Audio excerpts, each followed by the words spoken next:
There's something I've been wondering. Why are you called Code Talker? During World War II, the U.S. military used the languages of different tribes, including the Navajo, as codes, right? I know the term Code Talker was used to mean people sent to the battlefield to speak in those codes. Were you one of them? Our mother tongue was indeed used for war, but I did not go. I was already over the conscription age. However, I was made to help craft the codes that were spoken. So in a wider sense, you could call me a code talker for that. Navajo is a complex language, and virtually no one outside the U.S. speaks it. They must have thought it was the perfect language to use as a code. Yeah, in the end, the Japanese never cracked it. The cipher is king in information warfare. Of course, they didn't simply speak in Navajo. They created substitutions for words according to a code book, and then translated those into our language. Young Diné was sent to the front lines of the Pacific Theater as code talkers.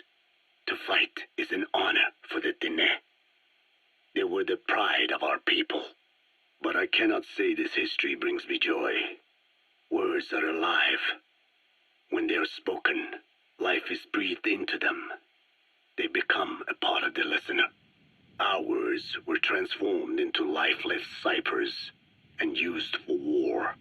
This, after the Black Ana spent generations suppressing the language. Yeah, I'm sorry. So I guess we shouldn't be calling you Code Talker, huh? No, I do not mind. The reason Skullface called me Code Talker was because I also am responsible for coding language into the vocal cord parasites. I am the same as those young warriors, used for a cipher's sake. I must never forget that. The name, Code Talker, is a lesson carved into my being. You said Skullface ordered you to weaponize the vocal cord parasites.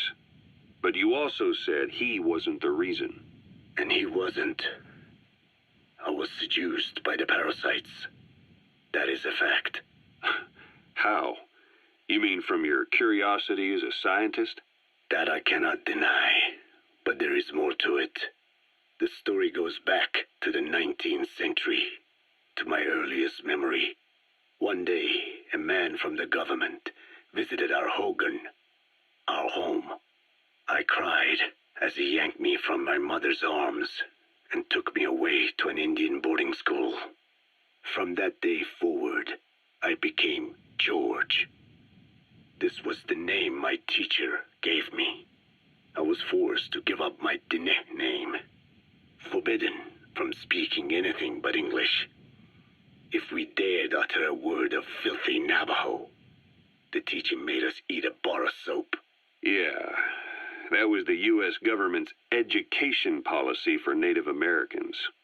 To erase our words was like erasing our people.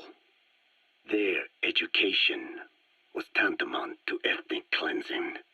Over time, the overt persecution of our language stopped, but to this day, it continues to be eaten away by the lingua franca, that is English.